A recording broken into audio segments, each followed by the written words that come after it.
This is a notice for all participants. This is a public meeting and proceedings are being webcast live online. A recording will also be available for playback on the Council's website shortly afterwards. Please note that your name will appear in the live stream and in the recording. Should you not wish for your image to appear on these, please turn off your camera. Third parties should not record or film the local plan hearing sessions, and neither the council nor the planning inspector are liable for any third-party recordings. Thank you.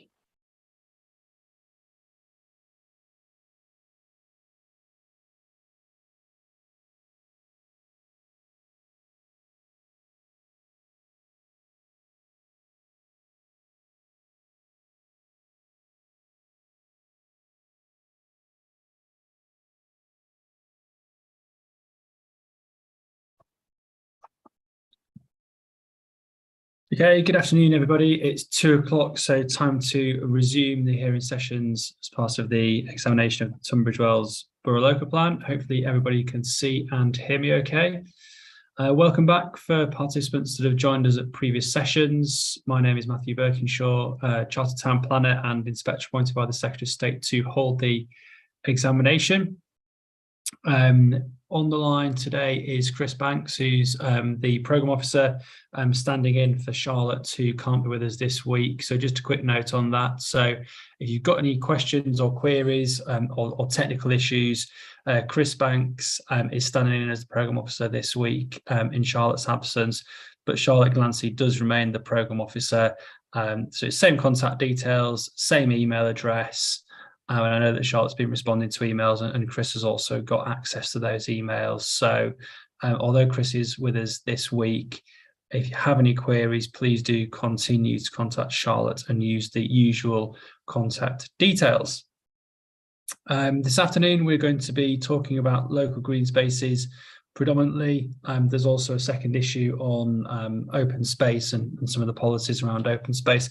But I think the majority of questions, the majority of representatives here today will be here to discuss local green spaces.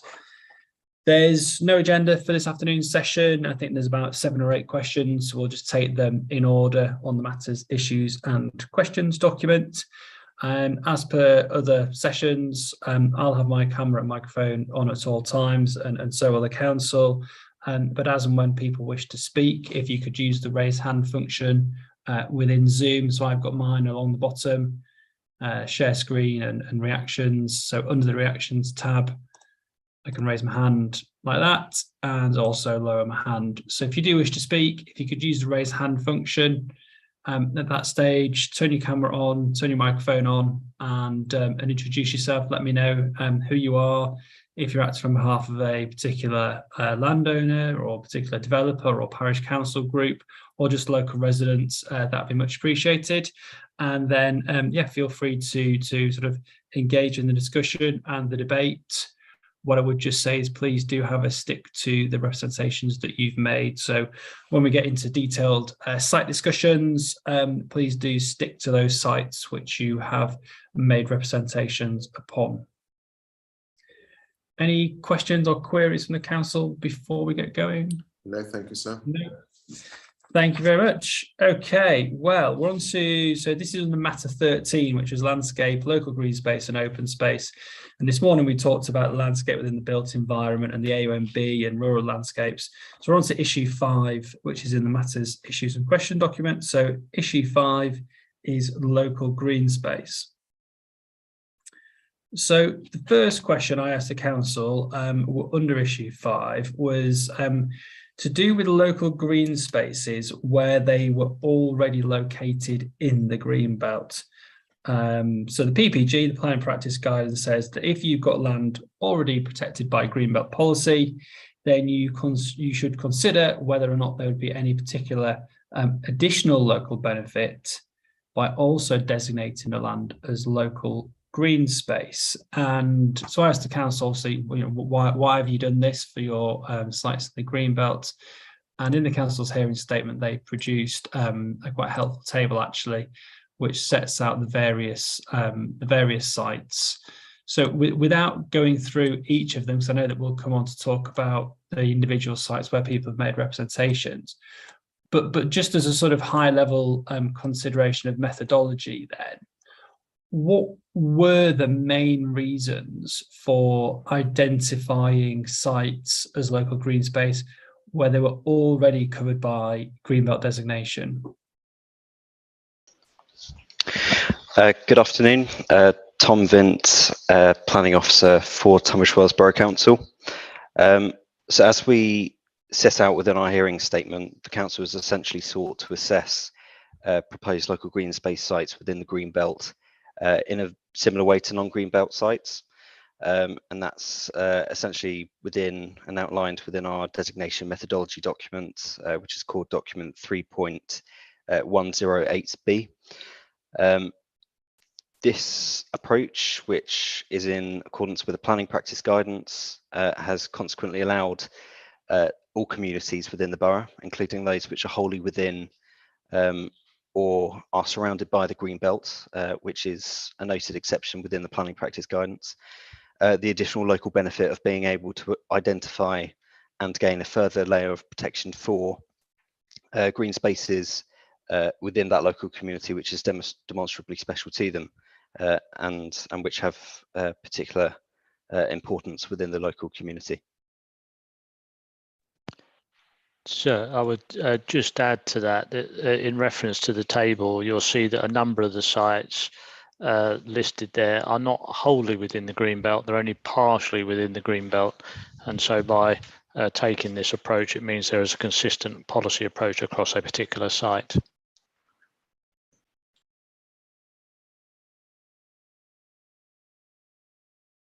So as far as the methodology was concerned, when the council was looking at these sites, there was no, you didn't filter out Greenbelt sites. You considered every site on its merits, essentially, regardless of whether or not it was within a limits to built development or within the Greenbelt or the countryside, etc.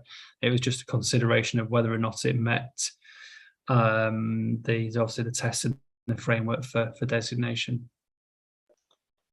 Yeah. Yes. Yeah, that's correct. Okay, so just on this sort of particular point then, before we sort of drill down into some of the detail of these sites, go to Mike Pickup's got his hand up. Yes, thank you. Good afternoon. Mike Pickup representing Gleeson Strategic Land.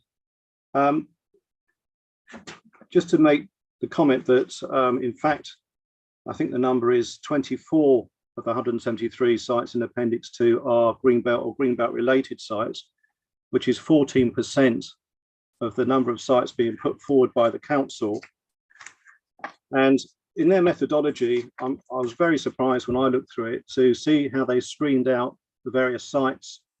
If you were to go to paragraph 2.6 of core document 3.108B, which is the methodology, the updated methodology statement, you'll see there's various designations listed there for screening out sites. You've got common land, village and town greens, ancient woodland, local nature reserves, etc., etc. And a glaring omission is Greenbelt, given what the MPPG says about Greenbelt and the practice of not allocating or designating LGS sites where they're already sufficiently protected by Greenbelt. And when you go to paragraph 2.7 of the council's methodology statement, and it's repeated again in their current hearing statement to paragraph 6, they go on to say there are some differences with Greenbelt policy, and it is important for local communities within Greenbelt to identify areas that are special to them. But looking through the methodology, I could find nothing where they explain what the differences are between Greenbelt and allocating or designating LGS sites. Why do LDS sites, why are they needed if you've already got Greenbelt policy? I can find nothing in the methodology that explains that. I understand that on a site-by-site basis, the council have come up with some justification, but when you look through all of those, Greenbelt policy trumps the lot of them. So it seems to me that any site that's within the Greenbelt, it's completely unnecessary, and it duplicates policy to also include it as a LGS site. Thank you. So we know from planning practice guidance that the PPG does refer to this issue directly, doesn't it? It talks about if land's already protected by the Greenbelt, consideration should be given to whether any additional local benefit would be gained. And it goes on to say one potential benefit from development, one potential benefit in areas where protection from development is the norm, e.g. villages included in the Greenbelt, but where there could be exceptions is that the local green space designation could help to identify areas that are of particular importance to the local community. So is this generally what the council has sought to do then? Sort of rather than necessarily duplicate any policy, because we know, and we'll come on to talk about this, you know, we know what the response is to, say, a development on local green space and how it should be treated, and the similarities with national planning policy for Greenbelt. But was that the real sort of crux of this then? It was more about that sort of identification of, you know, this is an important site, so of particular importance to the local community. Yes, yeah, thank you. That's more or less the approach that the council has taken. It's given the fact that the Greenbelt covers quite a significant part of the borough. It's given those local communities within or surrounded by the Greenbelt the opportunity to identify sites that are demonstrably special to them. So David Scully, sorry, I forgot to introduce myself earlier. David Scully, Landscape and Biodiversity Officer, Tunbridge Wells Borough. In terms of the differences between Greenbelt and local green space designation, the Greenbelt is clearly a sort of broad quantitative policy, which is about how a particular parcel may contribute to purposes and the wider Greenbelt. Whereas local green space is very much a qualitative judgment and is about site-specific particularities. So there is some difference there that needs to be recognised.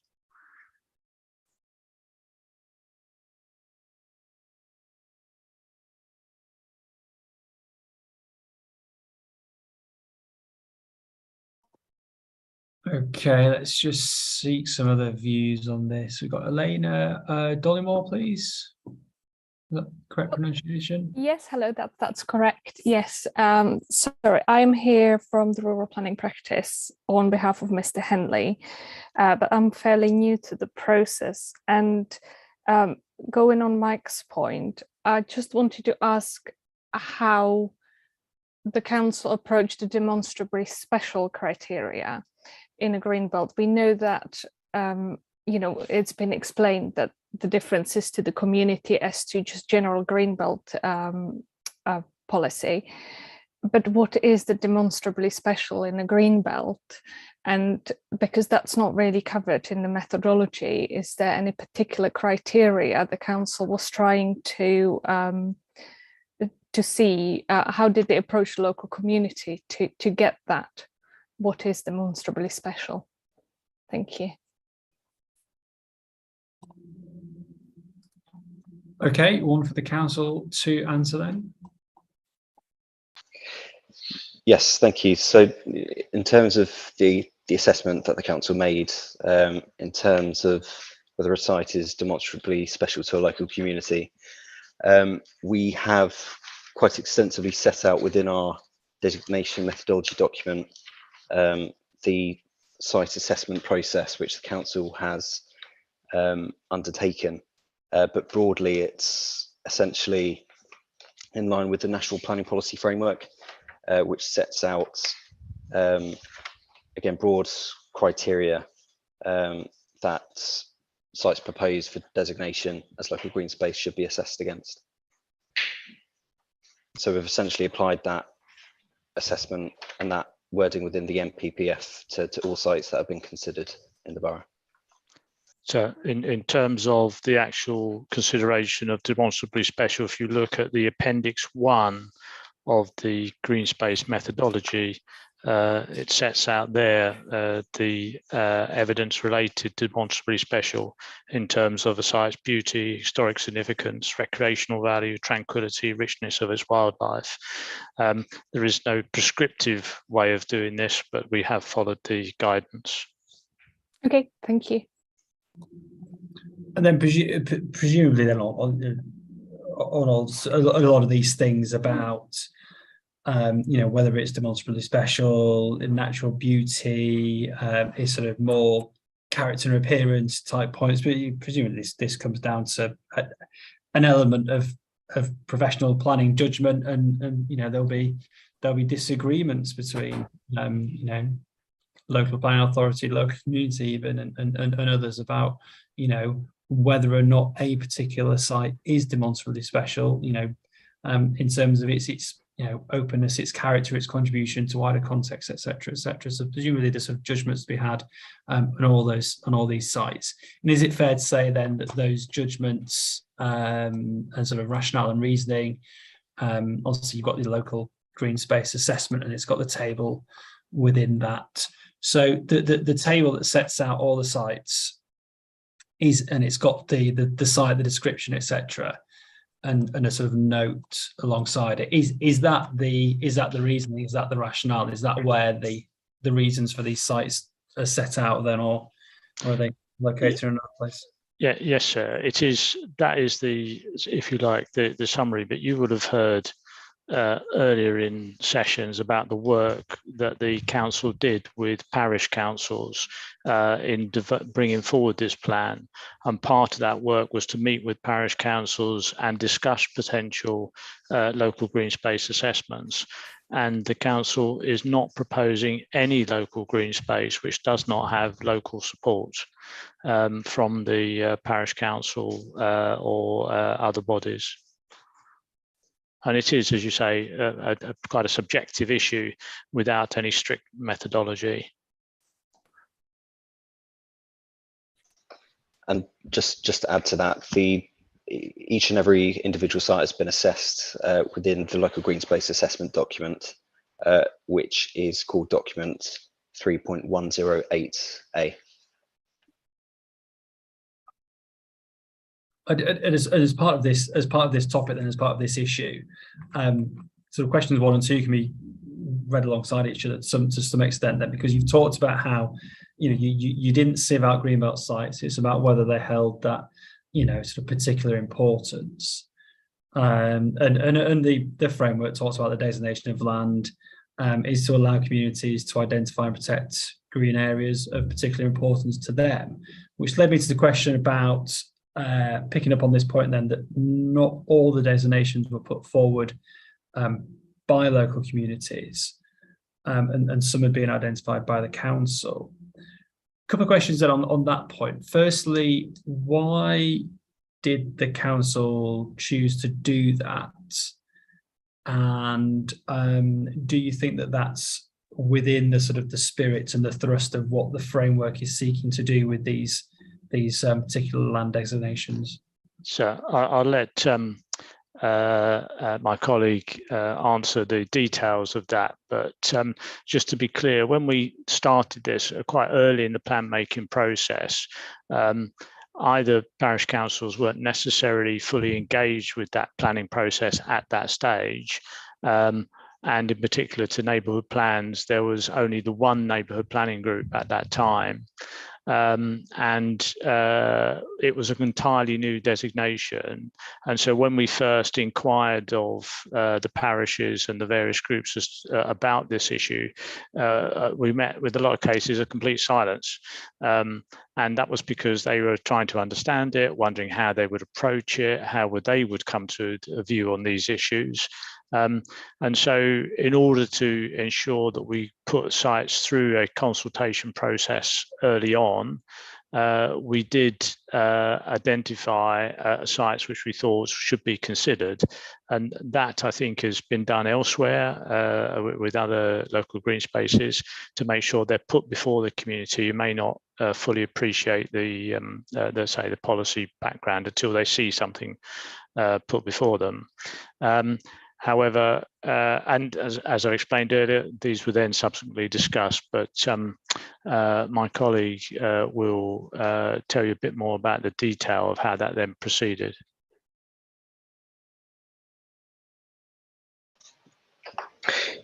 Yes, thank you. So again, within our local green space designation methodology document, it goes into detail as to how we consulted with the local community, and we've essentially thoroughly been engaged with local communities since very early on in the formation of this policy, since 2017. Going out and having meetings with parish and town councils, neighbour plan groups, and other local community organisations. I think the one point, or the one main point that I would add, is that although a number of sites have been initially put forward by the council for consideration by local communities, all of the sites that the council is proposing to designate have been supported by local communities. So the fundamental point is that we're not proposing to designate any sites which do not have the support of local communities.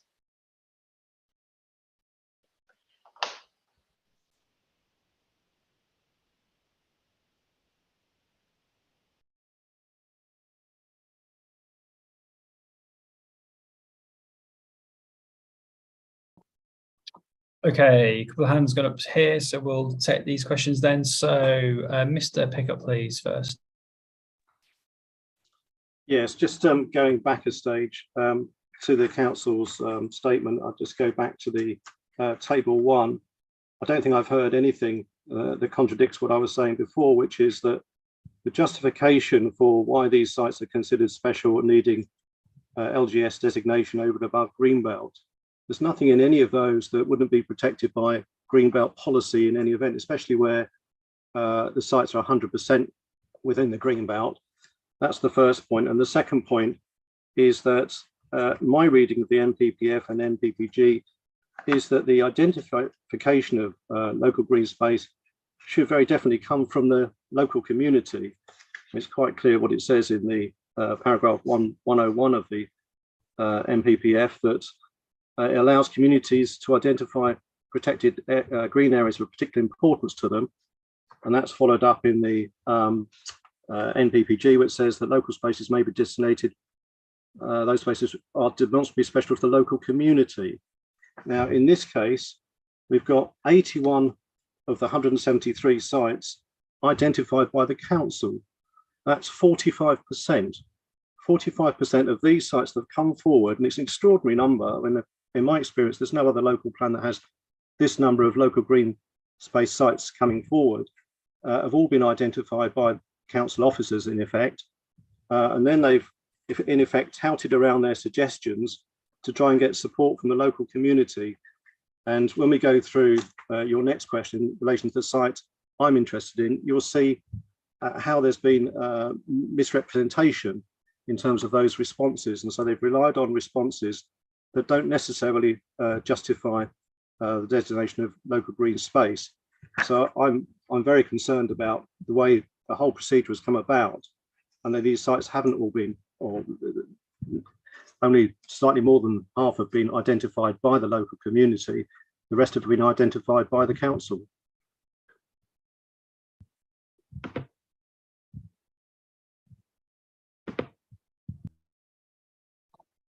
Okay, thank you. Ms. Dollymore? Right. Going on for what Mike just said, my question is whether the local communities actually, in finding these designations, are slightly confused as what they actually do in practice. I've got a feeling that some communities have a false sense of this is no development site now, and go with the designation on just that. They simply do not want development. And in many places we find these designations on sites which are adjacent to the developed areas. They can potentially deliver housing or any other development. And very often it is those sites which then grapple with the additional layer of designation. And in Greenbelt, we know that they are exceptions. However, I believe that the communities are not always aware of how these exceptions work. That's all.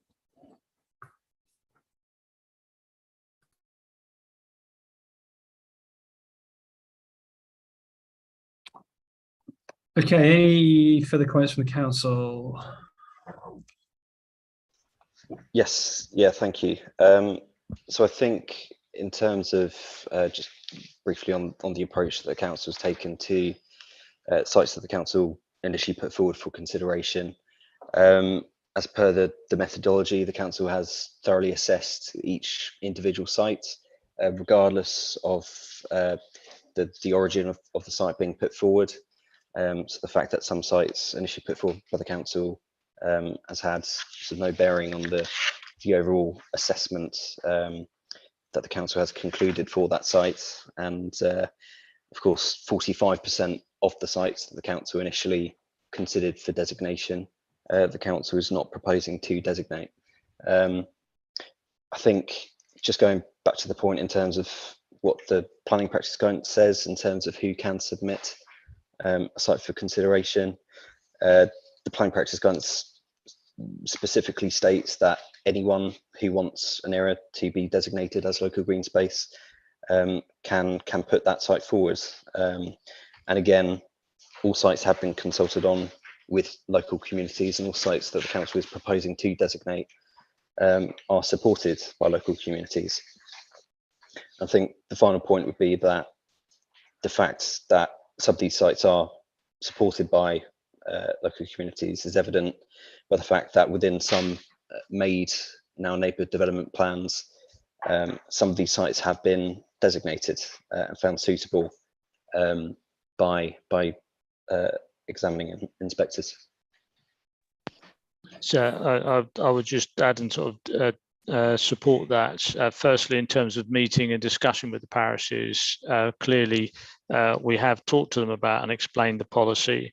We've sometimes been on site and gone round all the different green spaces and advised them where it wouldn't be appropriate.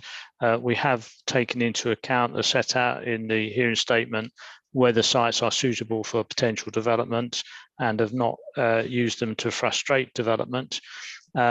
And as Mr. Vint has explained, in respect of neighbourhood plans, which we may discuss later how that relates to the designations, the discrepancy between neighbourhood plans and what the council proposed is really insignificant.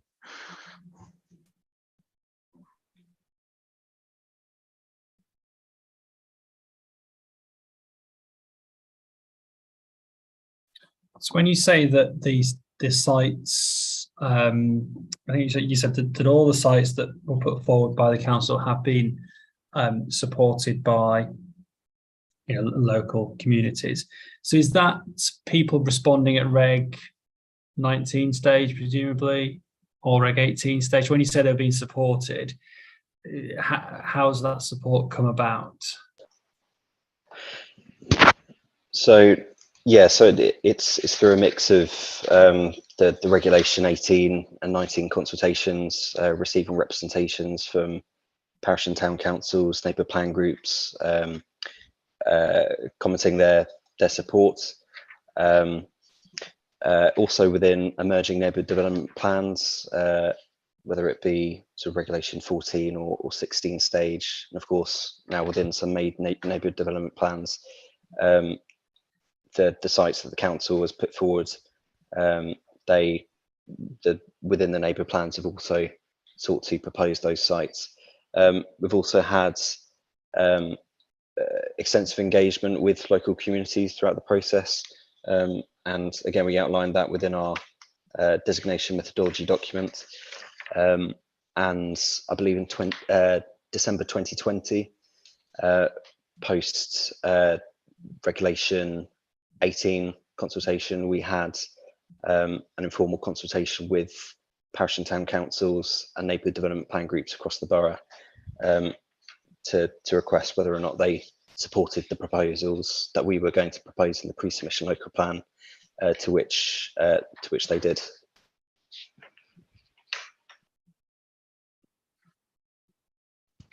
So it may help you that the methodology contains an appendix 2, which explains the review of the methodology between Reg 18 and Reg 19.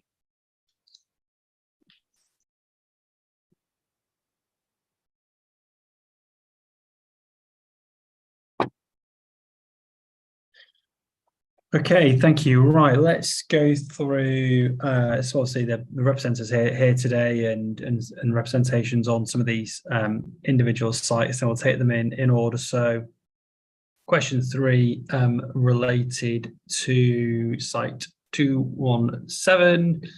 I think that's Mr. Pickup. That's the site that they've referred to.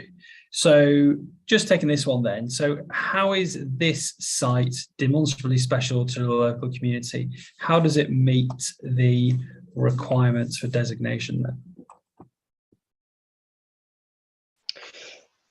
Yes, so we set out the within our hearing statement the response to that question.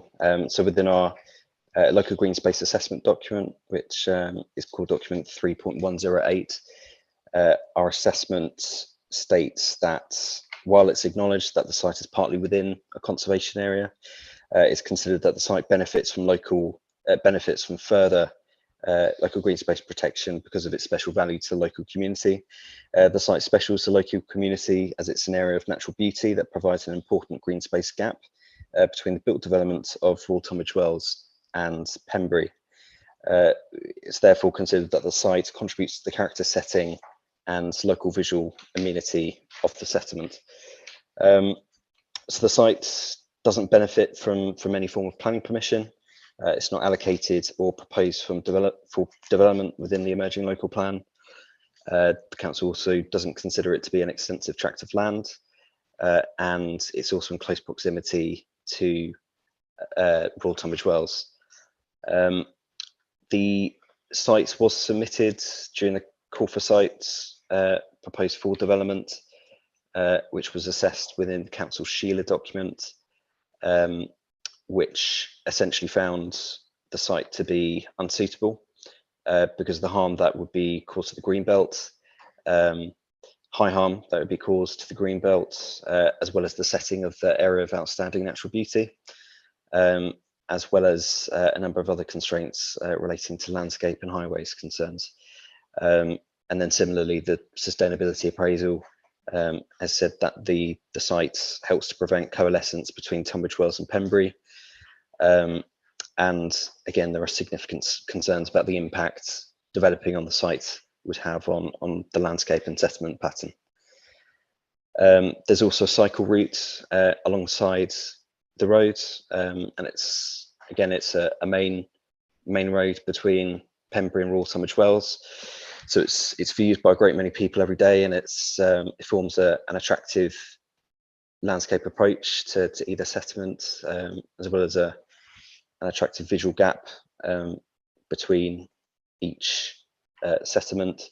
So ultimately, the council has considered that the designation of the site as local green space would ensure an added layer of protection against development that limits any harm on the Greenbelt or setting of the area of outstanding natural beauty, as well as the conservation area. Yes, obviously the justification there, as you set out, is it fair to say then that representations have suggested that, you know, within that summary note you talked about this green gap, and it's providing this gap then between Royal Tunbridge Wells and Pembury, and you know, objectors to the policy and the designation would say, well, that's what the Greenbelt's intended to do. So the Greenbelt is about, obviously, you know, the preserving openness, and the Greenbelt serves its role and function in that location. That's what the Greenbelt's seeking to do. But is it more than that then? Because obviously you referred there to sort of character setting, the character of the settlement. So is it about sort of land use and freedom from built development, or is it also about sort of character setting, character and appearance, these sorts of issues?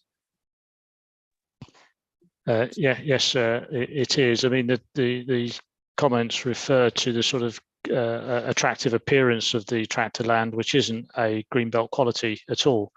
So it is very much about that issue of what is it that people find special.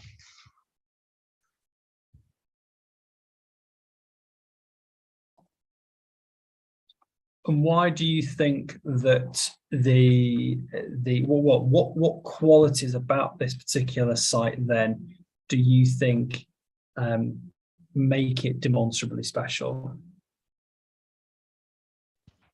It is the attractive nature of the landscape there. It's a pattern of open fields and trees. It has attractive views across it, which people enjoy. They feel that they're still very much in the sort of countryside. Very much an issue we were talking about earlier about countryside in the town is very much a part of Tunbridge Wells, and that's my understanding of the strong representation received. I think it was from the town forum about why this site qualified as local green space.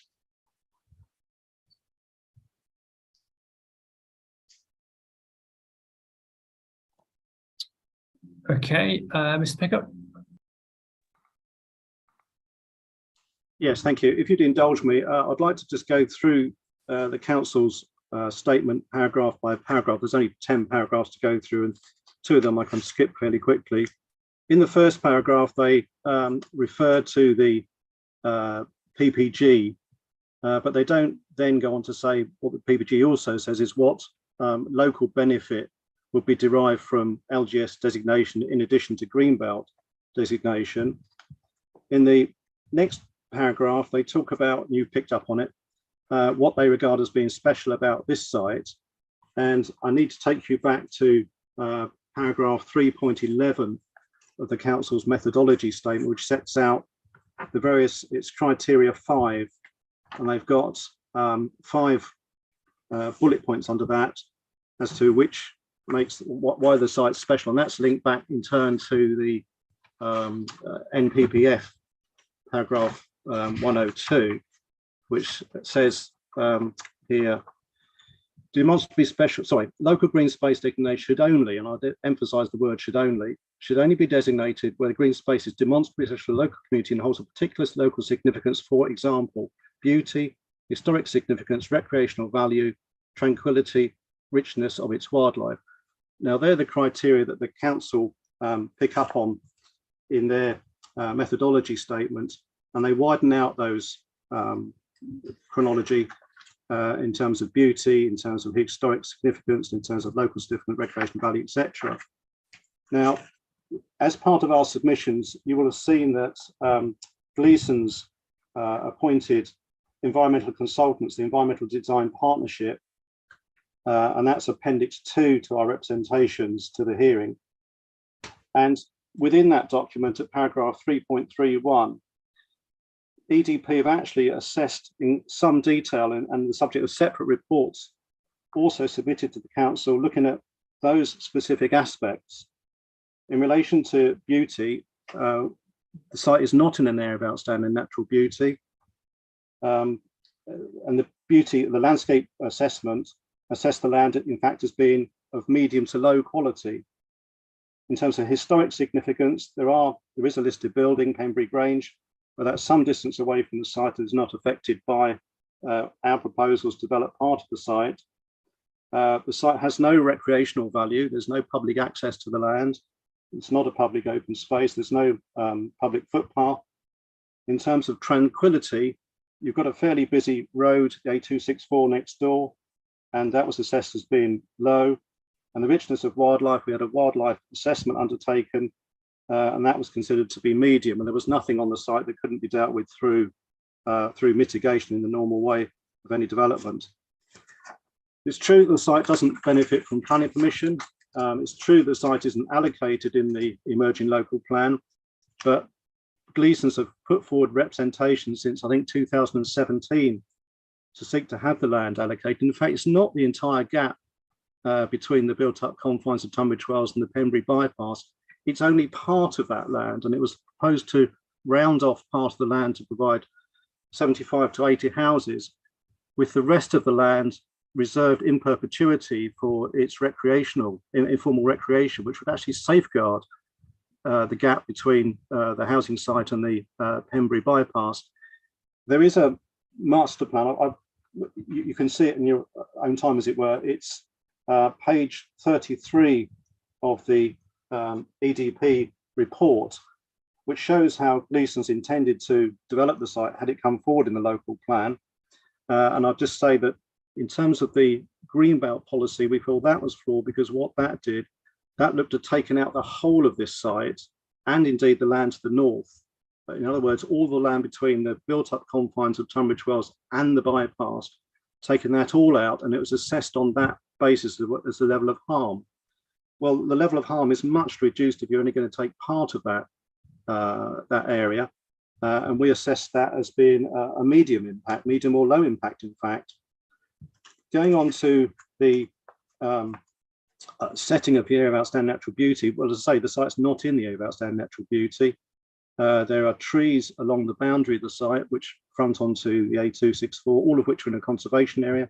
It's a slightly odd conservation area, and it runs along the boundary to the road. It doesn't extend into the site particularly. That's already tree lined, and on the opposite side of the road, within the area of outstanding natural beauty, you've got existing built development. So we could develop that part of the site very easily without having any significant impact on the setting of the area of outstanding natural beauty. So that cannot be a reason to justify this designation. Paragraph 26 goes on to talk about the sustainability assessment and the reasons why it had negative scores. Well, in fact, one of the negative scores was because in the initial draft of the sustainability statement, they assessed the site as having been within the area of outstanding natural beauty, which of course it isn't. And then it simply got screened out in the last version of the sustainability appraisal.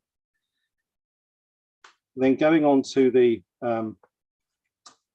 SHLA assessment, as you've picked up, the reason for them wanting to protect this is to safeguard the gap. Well, that's specifically what Greenbelt policy does. So there's nothing in addition to Greenbelt policy that will be gained by local green space designation. One thing I do want to go through, because the council have laboured it and relied upon it, was the representations received in relation to this site. I'm turning now to paragraph 28, and you'll see there's various representations listed there. In fact, I need to make some corrections where it says the landowner objected. Of course, it wasn't the landowner, it was the prospective developer. The landowner doesn't recall having any contact with the council about this site or being proposed. And in fact, I've been involved with this site since 2015. And at no stage before the consultation draft of the plan being produced were we advised that the council intended to allocate the land as local green space designation. And it's my feeling that had we not have put forward this site for partial development, LGS designation wouldn't have occurred. So it simply occurred because we've alerted the council to the fact it's got potential for development. Going through the representations the council say they've received, they refer to the Royal Tunbridge Wells Forum. Well, I couldn't find, and I've got some numbers here, which is they don't give us any numbers, but the numbers I found are DLP 1799.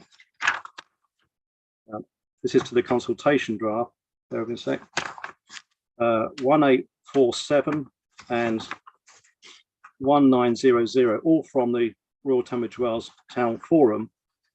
One was a general comment, the 1799, and it simply said, it was talking about the plan as a whole, and it said in paragraph 6.174 on local green spaces, we strongly support the application to provide LGS within the Greenbelt. And this is particularly relevant to designated space on the edge of urban settlements of Royal Tunbridge Wells. We agree it's important for neighbouring residents to identify areas which are important to them for health and recreation. And then they go on to talk about supporting Hawkenbury hub concept, etc. So there's nothing specific in that to this site which makes it important to the local community, other than a broad support for the policy as a whole. In their next submissions on local green space, again, they say, we strongly support the inclusion of all eligible sites across the borough and welcome added protection that designation as local green space will bring to those designated following the draft local green space assessment and ongoing consultations. These spaces of particular value in relation to health and well-being of residents in the density of populated areas of Royal Tunbridge Wells. And then they go on about parks at Donnerland and Calverley Grounds. Again, so there's nothing there that's specific to this site, is why it's important to the local community and the town council. And finally, the one I found was DLP 1900, Royal Tunbridge Wells Town Forum, was in relation to Appendix 2 as a whole, which you'll remember is all the sites that are listed in the local plan for local green space designation. That simply says, we support the inclusion of all eligible sites across the borough and welcome the addition of welcome the added protection that designation local space will bring. So again, there's nothing in what the Tunbridge Wells Town Forum have said that's specific to this site to justify it being identified and retained as LGS. Going on then to one of the other representations mentioned in the council statement, that's DLP 357. You'll see that at the end of the paragraph. When I dug that out, it's actually from someone called Charlotte Riley. And when you read through what she's written, it appears she's not actually talking about this site. She's talking about the land further to the north. And what she says is, I'd like you to strongly support the adjoining fields either side of Sandown Park. Now, Sandown Park is a road that runs parallel to Pembury Road and is some way north of this site. And she's concerned that it's, so I'll read it again. I strongly support that the adjoining fields either side of the north end of Sandown Park, so it's not this site, remain not allocated as shown on local plan maps. I'd like to suggest that this land, in other words, the land to the north of this site, despite the fact it belongs to a private developer, should be a local green space.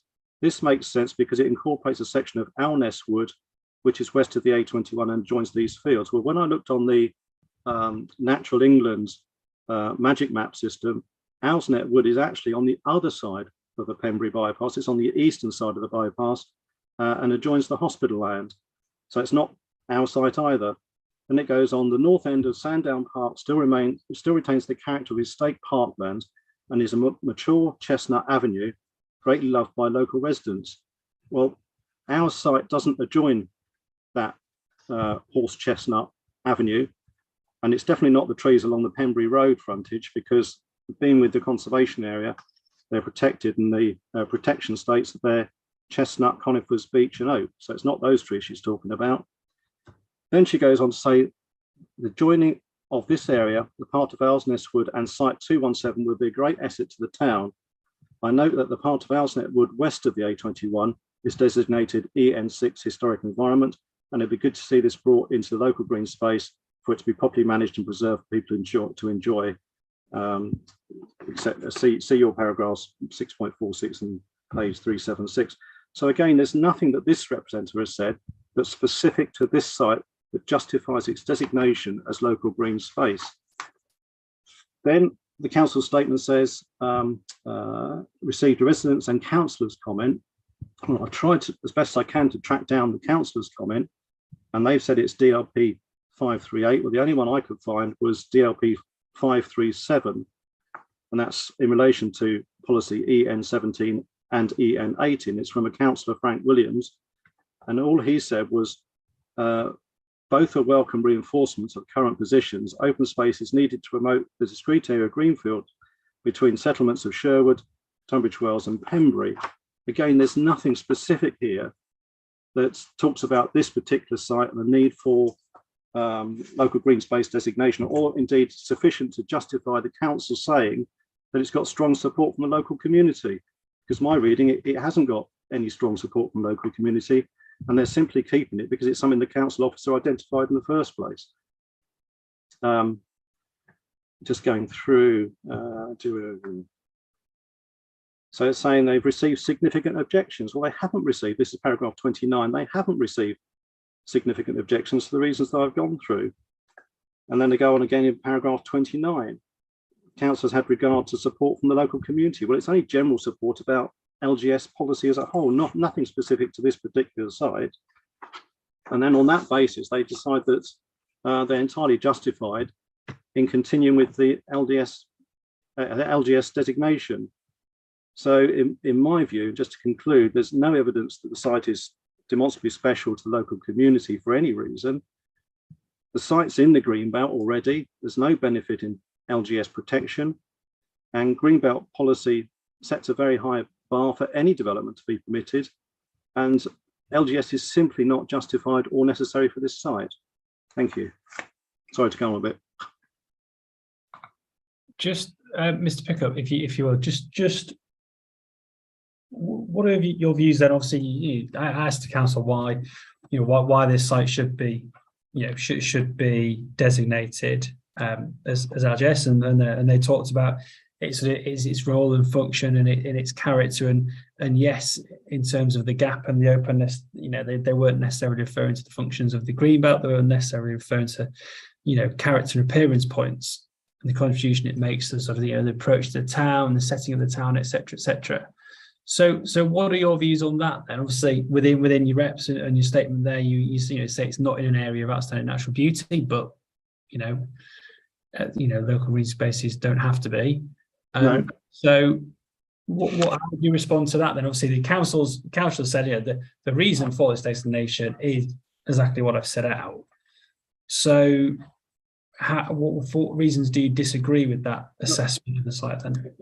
In terms of landscape character, this tract of land isn't any more special than any other land you'd find around the edges of Tunbridge Wells. And in fact, in some cases, they're the very sites the council have allocated for development in almost exactly the same way as we were proposing. In other words, taking part of the site closest to the built-up area and reserving the rest of the site as open green space, which you can then protect in perpetuity through planning obligations and the like. So I don't think this land has any special characteristics, open space or landscape characteristics, that make it worthy of LGS designation over and above the constraints of Greenbelt.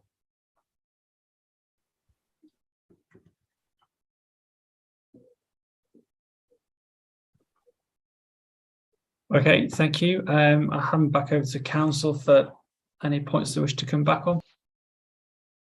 Sir, we will provide the Regulation 19 consultations we referred to separately, just to make sure that we've got the correct numbers there for you.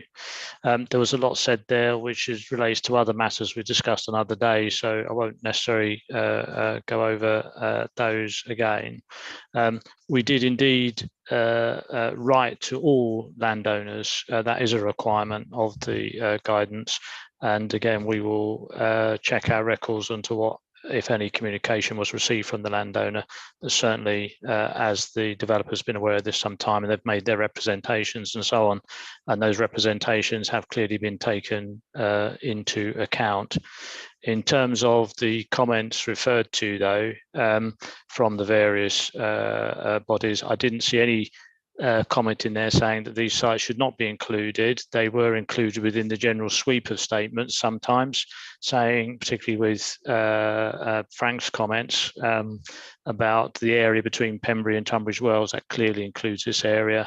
And indeed, the local resident, Charlotte Riley, in talking about that land, she didn't differentiate particularly about areas. She picked out some salient features and perhaps more important features. What is useful that the applicant or the respondent has submitted, they referred you to their appendix and their para 3.31 and the assessment they've given. So for beauty, the site is considered to be medium low. I'm not sure we would agree with that, but it shows there is value in this land in terms of its attractiveness. Recreational value, we don't say there's any recreational value. And it doesn't need to meet all the criteria. It only needs to meet one of the criteria in order to be considered local green space. In terms of historic significance, it's considered to be medium.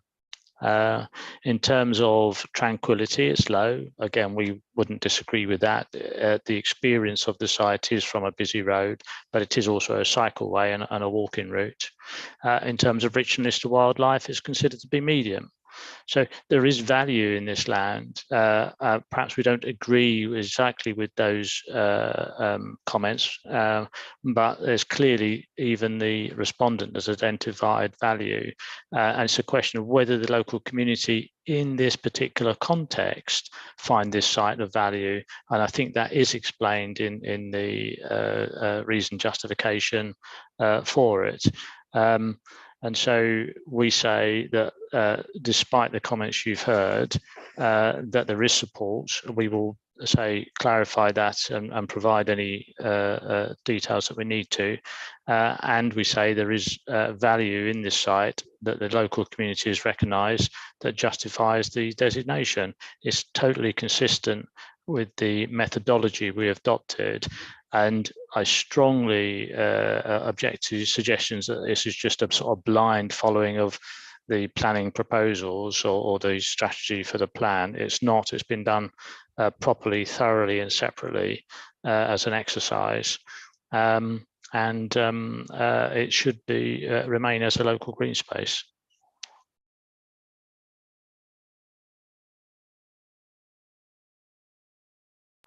What was the site boundary for the LGS based on? It's a continuous plot of land that makes that contribution to Pembury Road.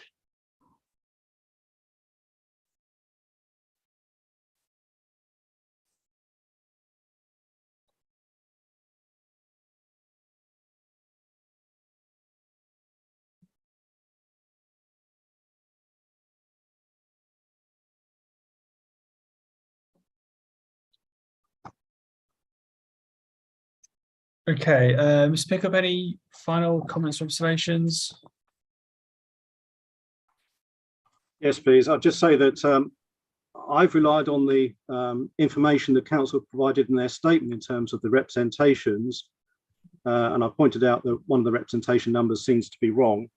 That's the one from the councillor. Now, if there are other representations that I haven't been able to see because they haven't been properly addressed in the council's consultation report, then I think it's only fair that I get to see those and, if necessary, a comment on them. But from what I've seen in my research, nobody has produced anything that shows why this site is demonstrably special to the local community and holds a particular local significance to justify the designation. It seems entirely unreasonable and disproportionate to the fact that the site is already the subject of Greenbelt policy. Oh, you said what's the area being based upon?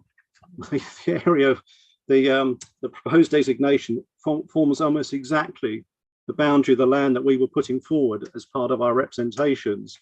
So it's not clear why, if they thought the whole of the gap was appropriate to have as LGS, they didn't also include the land to the north, which is Schlar site 411 and 114, the very land that was mentioned by the representation Charlotte, who I read out earlier.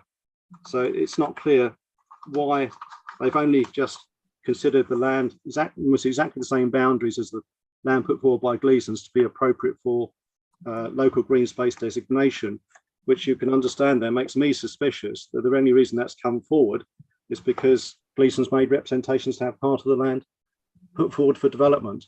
So it was really a blocking exercise to try and make it even more difficult. And if you were minded to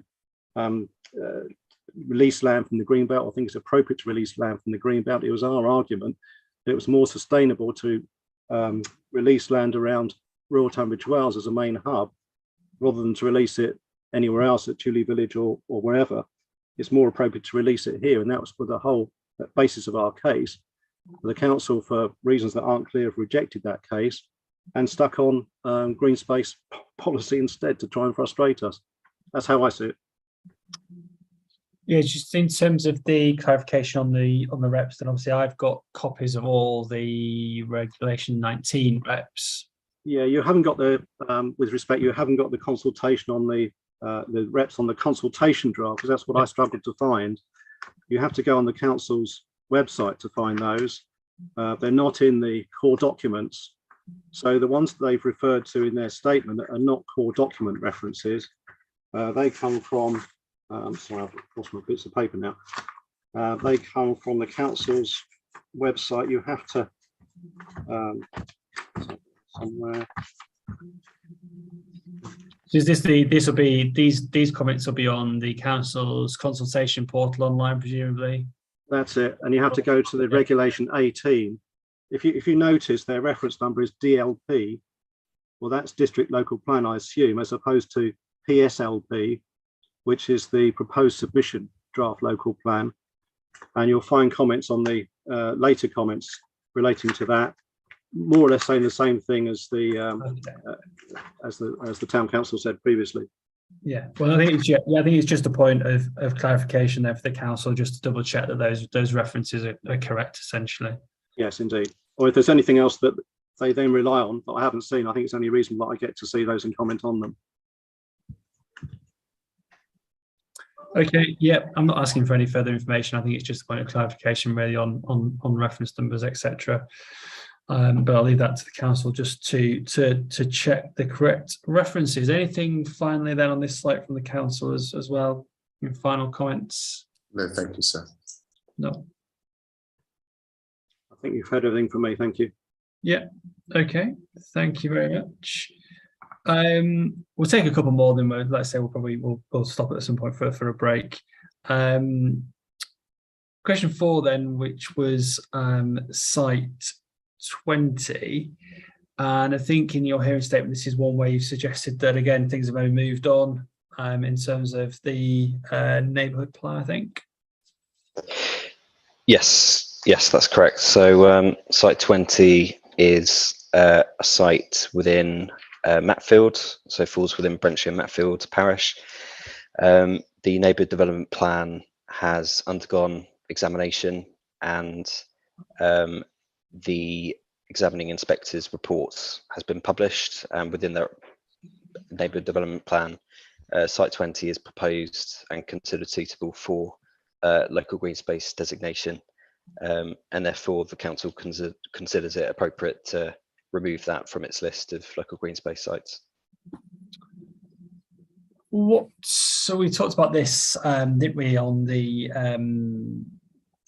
hospital site, didn't we, at Benenden, in terms of whether or not the plan becomes unsound, and it was something for, I think, for me to go away and think about. But we talked about whether or not the plan should just, rather than repeating policy requirements, just essentially list allocations. Do you think the plan is unsound by listing this as a local green space? So within the submission local plan, I think it's policy SCR 10.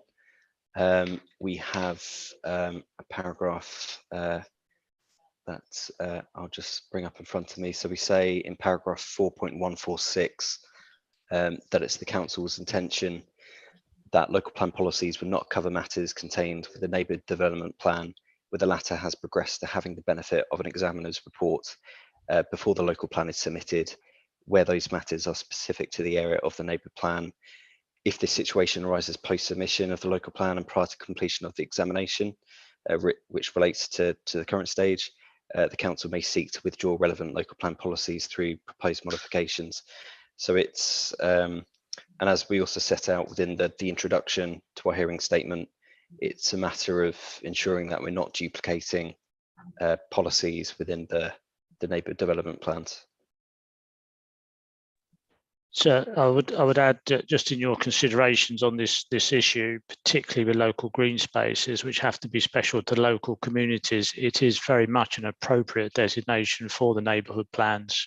The council brought them forward to be, fair to all communities when there wasn't any neighbourhood plans when it started this work, or only one, and that didn't have a methodology behind it. So we've tried to bring this forward with methodology and consistently across the borough, but not only content to leave it to neighbourhood plans, but actually encourage it. I think it goes back to our question about appreciate why the council might want to delete it, but it's why is it unsound? Because I can only recommend the submission plan is changed where a main modification addresses a matter of soundness. And as far as the LGSs are concerned, it's only essentially the appendix which lists them by name, isn't it? So why is the plan unsound by just simply referring to something which is in the neighbourhood development plan? Goes back to that soundness issue. It's the submitted plan can only be changed to address an issue of soundness, and there's no allocation as such. It's just a line in an appendix, isn't it? Yeah, I think that's right. So I think you're right in your analysis. If it were the subject of a policy designation, then I think you start to be concerned simply because it raises the spectre of inconsistency between policies and knowing which one to apply.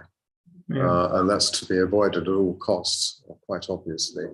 So I think probably, as it were, speaking as a lawyer rather than an advocate, I think you're probably right in your assessment about the issue of soundness in these circumstances. So I don't think it actually has any impact on soundness. No, I think the only issue would arise, and I don't envisage this being the case, where you have a different, the site would be bigger or smaller or conflicts over the site. But I don't know. I think Ms. Warner's got a hand up. I presume that the site in the neighbourhood plan is the same as one in the local plan. So go to Ms. Warner, please. Mm-hmm.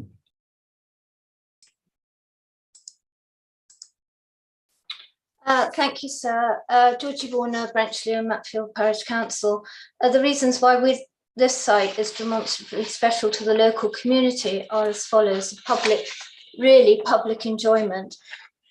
Do you want me to go through each point of why I feel the Parish Council needs to underpin this site, sir? No, I think the main, obviously it's been accepted, hasn't this, through the neighbourhood plans. This is this now a made neighbourhood plan? Yes, I mean this has just been examined, and we've just had the examiner's report, and he says that it comfortably complies with the 3 tests of the NPPF. Okay, so obviously I think the council's accepted that, and the council's position was that because it's in the neighbourhood plan, then there's no need for it to be in the local plan as well, because it just duplicates the neighbourhood plan. My position is I can only recommend that the local plan is changed where it is addressing a soundness matter. So that's if it's not effective, if it's not consistent with national planning policy, if it's not justified. And I think I was essentially saying, I don't really see an issue with this site, provided it's the same boundary, being in the local plan and the neighbourhood plan. Yeah. So don't know what your views are on that. Yes, I think it should be in both. I think it's a very important site, just on the edge of LBD and a footpath to Paddock Wood and linking footpaths, high-wheeled AOMB, historic routeway. I think they're all important features of this site.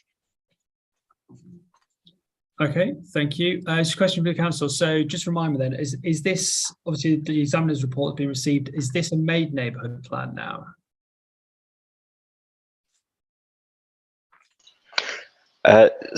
So I think within the past 2 or 3 weeks, we received the examiner's report. So it's not a made neighbourhood development plan. And I understand in due course we'll be liaising with the parish council in terms of making amendments prior to going through the relevant council process towards referendum. And is there a copy of the examiner's report? Is it within one of the statements? I understand that a copy may have already been sent to you or sent to Fine. Charlotte, but it's also available on the neighbour plan webpage on the council's website. Yeah. And so in terms of of this particular LGS, obviously I can look at the report in my own time, but there was no, I said there was no sort of conflict. There was no suggestion that it was not justified or the boundary was wrong or anything like that. Then No. okay. Any further comments from the parish council you want to make? No, that's No. thank you very much. Okay, thank you. We'll move on unless I don't believe there was anybody here with representations on that one apart from the parish council. No. Okay, we will move on. So question 5 related to the sort of playing fields around Cranbrook School, and this is something we discussed the other day in the context of sort of some of the playing pitch policies. So again, what's the justification for the LGS designations here? Presumably, again, playing fields will, I think you've said in your statement, obviously owned by the school. I think you said there is some public access on one particular site, but not the other. So again, bearing that in mind, what was the justification for their inclusion? So generally with school playing fields, and as we set out within our designation methodology document on page 7 at the bottom of paragraph 3.11, generally if a site is a school's playing fields, we've assessed whether or not the site is either publicly accessible or visually prominent. And then in cases where playing fields and school playing fields are neither, we generally haven't sought to designate those sites unless there's sufficient evidence to the contrary. And so we've assessed each of these individual sites, and then as we set out within a hearing statement, we consider that although there's limited public access on both sites, they're both generally visually prominent, contributing to the character and setting of the local settlement, and in particular site 36, it's a site that has held community events every year. It's also recognised by the local community as a memorial field. It's also partly within a conservation area, and therefore the council considers it benefits from further local green space protection. Site 40, so again, it's considered to be visually prominent to local community. It contributes to the character setting and local visual amenity of the settlement, also of local historical significance, having been used as a cricket field by the local community since the mid-19th century. And again, as assessed during the Sheila process and the sustainability appraisal, there are, in particular with site 36, there's heritage and landscape concerns if it were to be allocated, and of course while also having regard to the fact that it's a historic field within the area of outstanding natural beauty. Site 40, it was also considered to be unsuitable due to the fact that it's between two conservation areas, so it provides an important part of the rural setting of the town. And the site is also used for open space and sports provision, the loss of which wouldn't be justified if the site was to come forward for development.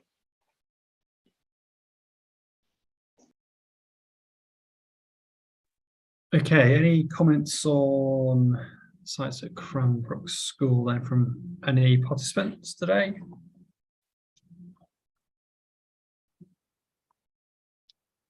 No.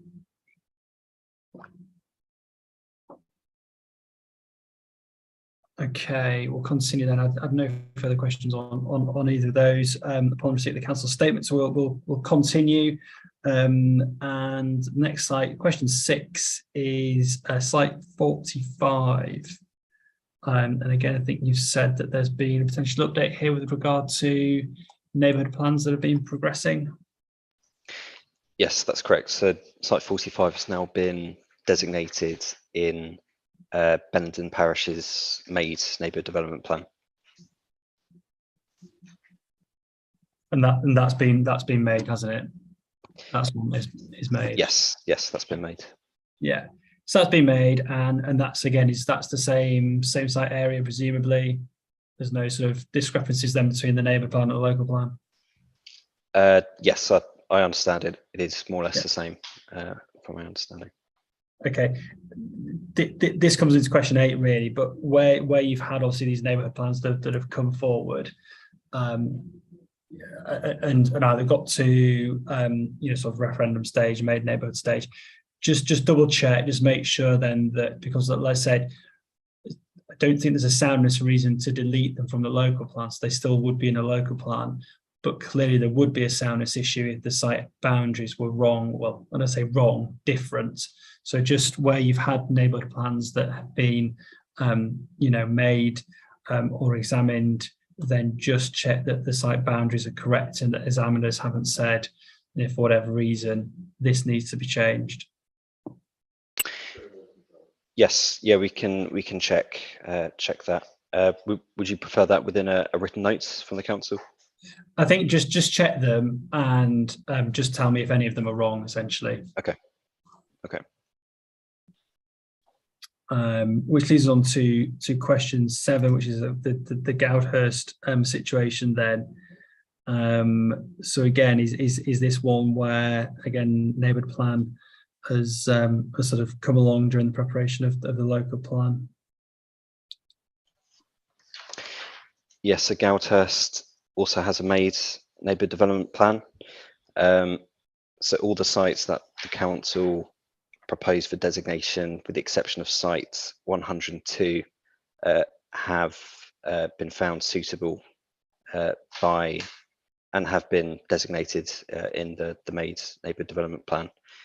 So I suppose that the exception is site 102, which the examining inspector didn't find suitable, and that's something that the council accepts.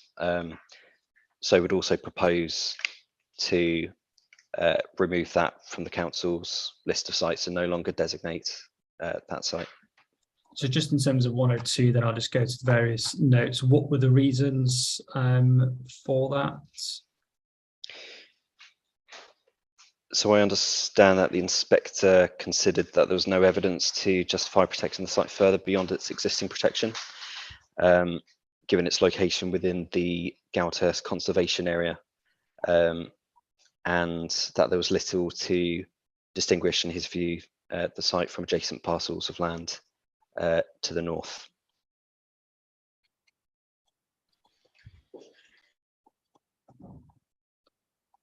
Okay, so that was deleted. That was deleted from the Goudhurst neighbourhood plan, and also the council then accepts that it's not justified for inclusion, and so presumably needs to be deleted then from the local plan as well.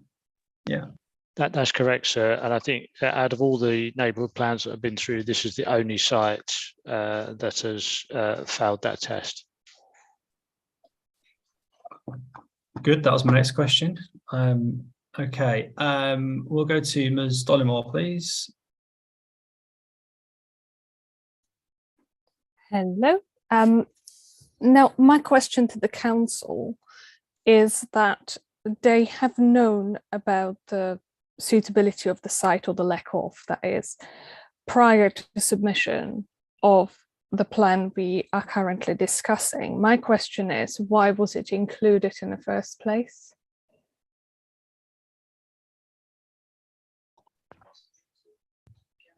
Oh. So it was included. Goudhurst is one of the sites where we spend a long time with the neighbourhood development group. They even set up a subgroup to look at local green space. Sorry, my picture's not on. They even set up a subgroup to look at local green space, and we examined a much wider range of sites. And the view was that the site met the criteria.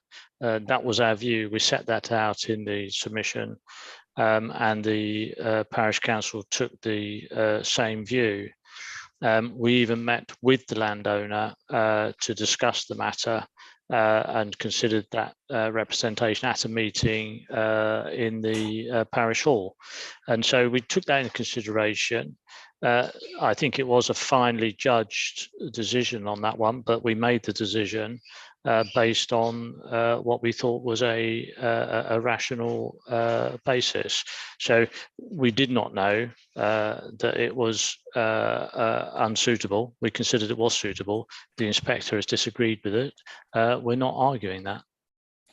No, my point is that there was a time where before the examination report came through, but once that report came out, that was before the council decided to submit their final version for examination. And so my question is, why, when the council did know that one examiner already agreed that that's not a suitable site, why was that site maintained in the submission version of your local plan? So I can't necessarily answer that question here and now. I suspect it's just a sequential process that, with so many things happening with producing a plan, that whether or not we were able to pick up on the report, whether it was a draft report, a final report, whether it had been reviewed, whether the council had a position to make that change.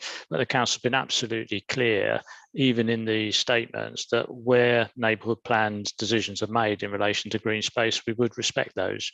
And that's exactly what we've done.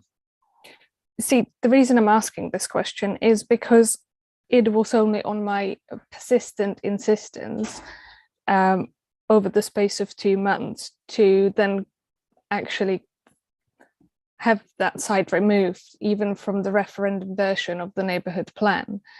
So that is my question, really, because if I haven't kept an eye on it, the local community would have voted on that site being included in the neighbourhood plan. Okay, so Ms. Dollingwood, presumably your representations are that the site should be deleted from the local plan. Yes. Yeah, okay. So the council has suggested that it should be deleted from the local plan, and given that the examiner has reached that conclusion and it's been made, then I would agree with that conclusion that it needs to be deleted. So it sounds like we're all on the same page here, that it should be deleted. So I appreciate your frustrations about what may or may not have happened in the past in the preparation of the neighbourhood plan, but that's not anything that I can get involved with. And no, I totally understand that. It's not, asking these questions of the council is for all intents and purposes irrelevant, really, because I can only consider what's before me in the examination of the local plan.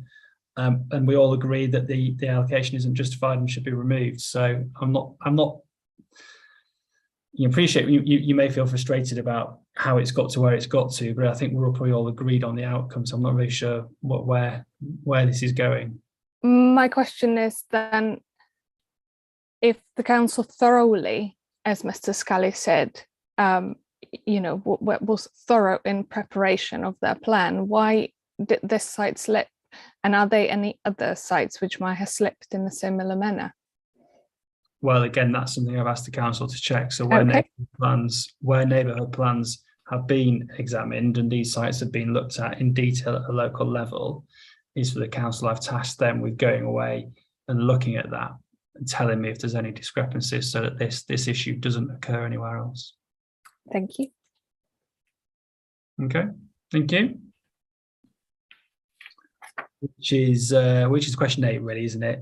About neighbourhood plans. So again, just to reiterate, yeah, and we all agree that one should be deleted. But where there's been others, just let me know if they've been through examination, or are at examination, or imminently in the next few weeks will be. Just let me know the outcome. Any other questions then on local green spaces? Yeah, Mr. Pickup. Yes, just one final point on the representations Gleasons have made, and I've referred to the Regulation 18 responses. Would it be helpful to you if I were to email you those responses that I read out so that you're clear about where they've come from, or email to the programme officer? So there's those specific ones I read out. They were Reg 18 responses. That's it, and that's what's referred to in the council statement. But from how the hearing has gone, I'm not sure you've had sight of those. So I just think it might be helpful if you do have sight of those, because the council rely on those in their submissions. So I was just wondering, if you haven't had sight of those, can I forward them to you? I mean, it's a public document, but I'll forward it to you via the programme officer, if that's okay. Well, what I'd suggest is that if the council could do that, then so they come from the council. So if the council just forwards me, as I've got all the Reg 19 comments, I don't have the Reg 18. Let's say they are publicly available documents. But if the council can, through the programme officer, then just email those representations. Thank you. And I assume they'll email me as well at the same time, so I've seen what they've sent to you. Yeah, if you want to copy Mr. Pickup in, just to make sure that that there's no discrepancy. Like I said, I'm not seeking any views on them. It's just to make sure that's just a matter of fact. Yeah. Yeah. Okay. Thank you. Yeah. Okay. Anything else? Nope. Okay. We do have one more issue to go through, but I propose we'll take a sort of 15-minute break, if that's okay. Let's say issue 6, retention and provision of open space. Chris, are you, just quick question, Chris, are you there? Yeah, I'm here. I was just looking at the participant list. Do you know if Paddockwood Town Council are on the call today? No, they're not. No, they're not. I think I sent you that's Mark Brooker, isn't it? I sent you an email, I think, lunchtime. Mark Brooker is not Paddockwood Town Council. He's Town Forum. That's the Town Forum. They're certainly not on the list. That's for sure. Right. Okay. So I thought it's already. I'll double check. It might not have been this session then, but I'm just mindful that Charlotte sent me an email saying about their attendance at this week, and I just noticed that I think that they were maybe down to talk at this next session. I may have scribbled the matter and the date down wrong, but I thought they were due to attend this next session. That's all. But maybe not. I'll double check the email from Charlotte anyway. But no, that they haven't joined. So, but no, we'll take a break. As I said, there's only a couple of questions on a couple of policies on this last issue. So we'll take a break until 3:45, if that's okay. Then we'll just come back and wrap up these last 2 questions. Okay. Thank you.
Okay, everybody, we'll resume and continue.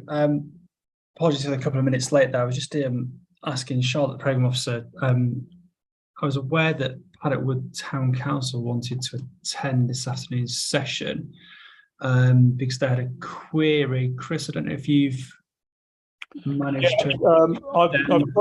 I've tried to contact them and I've got getting the answer phone. I tried to contact Charlotte, but she was obviously talking to you. But I've sent you an email which may have a bearing on their appearance or not. I sent that to you about 5 minutes ago. It's a copy of an email from the council to Troy Planning, and that was dated today at 13:12. Okay, well, I said, yeah, I'm sure that Charlotte said that she'd had correspondence and that they wanted to attend, but they haven't done so. Obviously, we'll crack on. Okay. I think that the reason for attending was to do with the sports hub as part of obviously the Paddockwood scheme. Obviously, yeah. If they contact the Programme Officer, we'll deal with that. We discussed that part of that scheme on the Paddockwood day. So and we've taken questions and representations on it. But yeah, we'll wait and see. Okay, so last couple of questions then, which related to sort of policies OSSR 1 and OSSR 2. So firstly then, whether or not the OSSR 1 policy was consistent with the framework, and this goes to the issues around the protection of open space, essentially. So I think in response for the council, you said that yes, you considered that it was consistent with the framework. Is there anything further you wanted to add on that? Good afternoon, yeah, Sharon Evans on behalf of the Borough Council. Yeah, sorry. No, I think our response is set out clearly in the hearing statement. We consider policy OSSR 1 is in with the policy in the MPPF. So nothing further to add on that.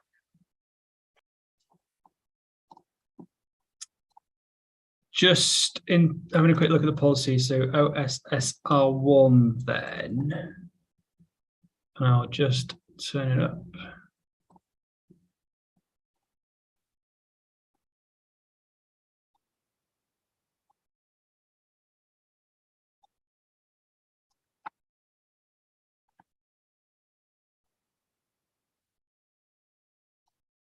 Within the framework then, the reason for the question, I think, related to whether there needed to be some ors and ands in there, if that makes sense. So existing open space cannot be built on unless it can be demonstrated that. So the first point is that its assessment has been undertaken that clearly show the open space, surface requirements, and there's no need for an appropriate alternative community or recreational use. Presumably then there needs to be an or in that scenario. Or it would be replaced by an equivalent or better provision in terms of quality and quantity. Okay, yeah, okay. Is that correct? Yes, yeah. Yeah. So the first three are ors for the proposed discrimination scheme. That's an or.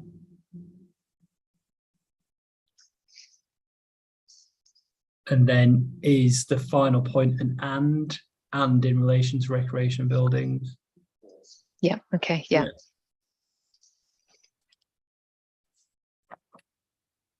Okay, yeah, that was that.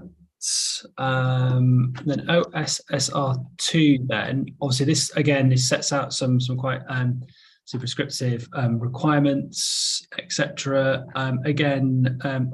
Ms. Warner's hand's gone up, so just go to Ms. Warner. Thank you, sir. Branchley and Matfield Parish Council feel that their answer to this question is no. They are designed for major conurbations and are not justified and effective for villages such as Branchley and Matfield within the high-wheeled AONB, where they tend to be several small developments rather than major ones, with the result that under the standards proposed by Tunbridge Wells Borough Council, even quite a substantial relative increase in population will fail to trigger new investment in sports and recreation facilities. The Parish Council repeats its recommendation that the Fields in Trust guidelines should be used for settlements within the high-wheeled AONB. Thank you, sir. So this is on the OSSR2 then, is it? So this is provision of new, provision of new open space. Okay, so so go back to the council on that point then. So what are these standards based on, and where have they come from, and are they justified and effective then, especially sort of rural areas? Yeah, so the council's response is set out in relation to question 2. We've set out there how we've arrived at the standards that have been applied in policy OSSR 2. And so at paragraph 9, we set out the evidence base that was carried out to inform the local plan in regards to open space and sport and recreation. And particular note is the open space study, which was produced by Ethos Planning. And we've provided some commentary in our statement, which sets out a bit of background on this. And I think we do acknowledge that the Fields in Trust guidance, is a sort of benchmark standard that's often used. But in the Fields in Trust guidance itself, on page 5, it does recommend that the quantity guidelines should be, it's recommended that they're adjusted to take account of local circumstances. And so in the provision of the evidence base that's informed the local plan, the consultants did take account of the Fields in Trust guidelines, and then they've applied local circumstances to that to arrive at standards which they think are appropriate for the borough. So that they took each open space typology and considered that in terms of the quantity, access and quality standards, and then provided standards that they've recommended were used. And those standards were informed by the assessment that the consultants carried out in terms of current levels of provision and findings of the stakeholder engagement and consultation that was carried out as part of that study. So I think we're confident that the standards are appropriate. And I draw your attention to paragraph 6.5.2 of the in particular in the study, because I know this is one of the issues that had been raised by Branchley and Matfield in terms of sort of play space, children's play space provision. And this is one that they've said in particular, there has been criticism of some of the standards set out in the Fields in Trust guidance, because it results in sort of quite small play areas and more of them, and they're not particularly, sometimes they're not very deliverable, and you have a number of small facilities that are more difficult to maintain, if you've got lots of smaller ones, it's sometimes it would be better to provide a better facility within the village. For example, if you've got quite a few small facilities, it's better to have one facility that's accessible, for the whole village, that's of a better quality. So I think those kind of things have been taken into account, and in the provision of those standards.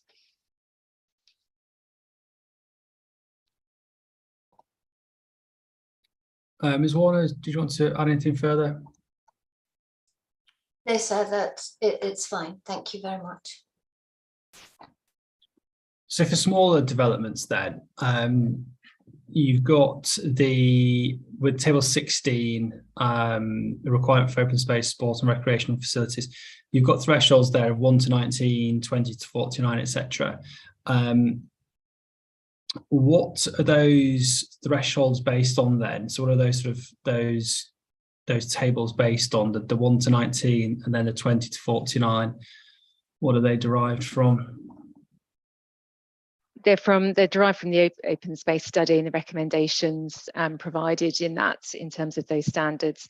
But what I would also say is also for the villages, for all the settlements in the borough, there's the overarching strategic policy, that's set out for those settlements. And that does set out criteria in terms of, for all new developments, contributions would be sought towards, local play space or recreation enhancements and things, and they'd be considered on a case-by-case basis. So, if a development was coming forward and it was below that threshold that's set out in that policy, such considerations can still be taken into account in the planning process.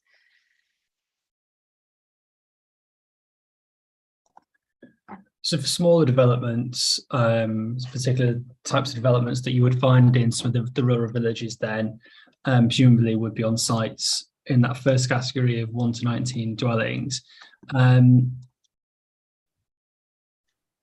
For those schemes, then, is the default position financial contributions towards things like play space, parks and recreation, etc.? Yes, yeah, I think that I think that's sort of acknowledged in the study, that otherwise you may end up on some of those smaller schemes with just lots of very small facilities that aren't really serving what they want to be serving in the local areas. So it would be a contribution towards other facilities within the parish or the settlements.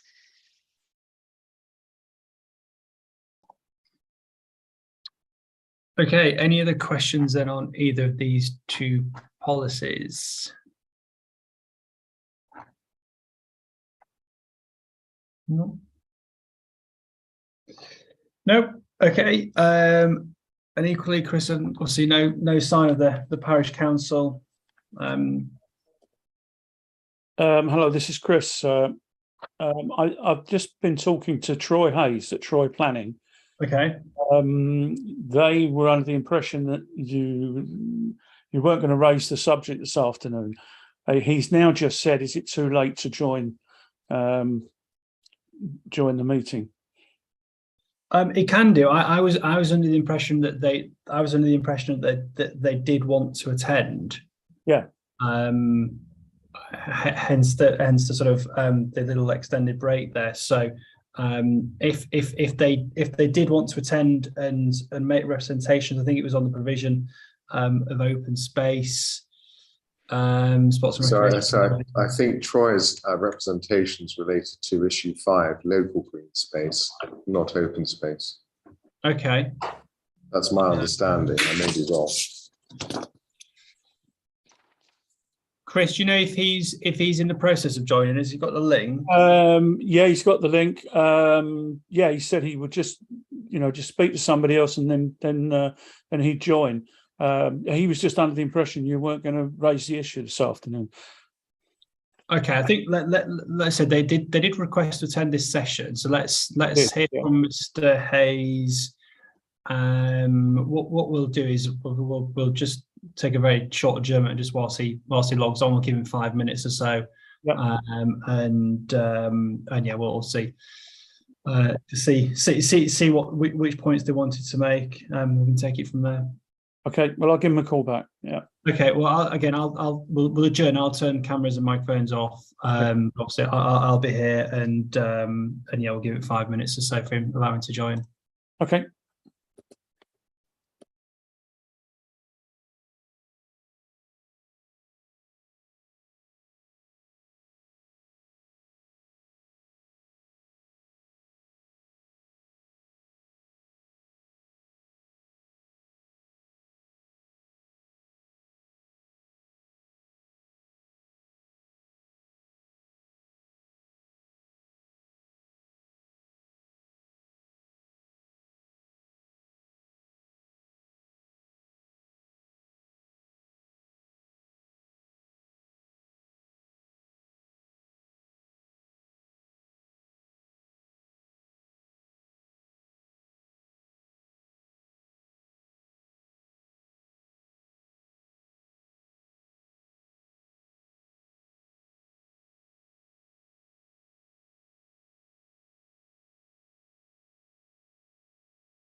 Chris, do we know if the town council are definitely joining? Should we just give them a... Yes, he's confirmed he will definitely join. I haven't seen him come up yet into the waiting room.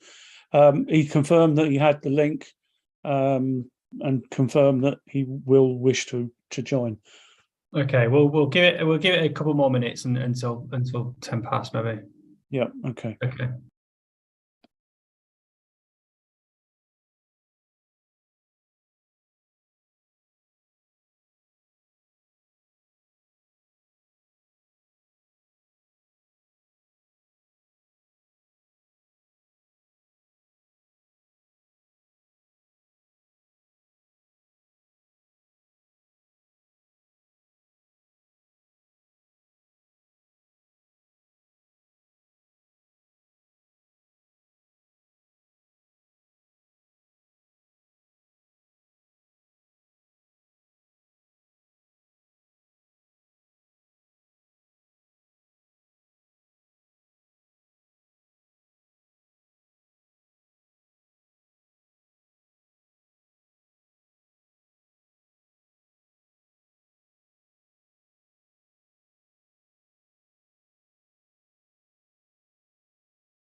Okay, Chris, I'm not sure if Mr. Hayes is joining us, or said he was.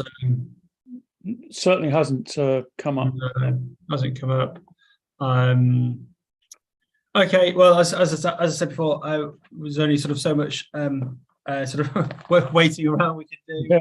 Yeah. So yeah, obviously we'll, no doubt Charlotte can be in touch and just double check what the representation was that the town council wanted to make to this afternoon's session, and we can maybe find another opportunity to make that representation, but no, so it's coming up to 15:15 now, so we'll I think we'll adjourn for the day.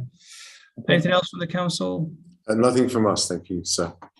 No. Okay, we'll adjourn for the day. And just point of clarification, tomorrow Greg Clark was meant to appear, but I'm not sure if the council has received confirmation that that he now won't be appearing. I think he wanted to appear tomorrow afternoon to make comments on the plan as a whole. I believe it was tomorrow afternoon, but no, we received confirmation through the programme officer that he won't be appearing tomorrow.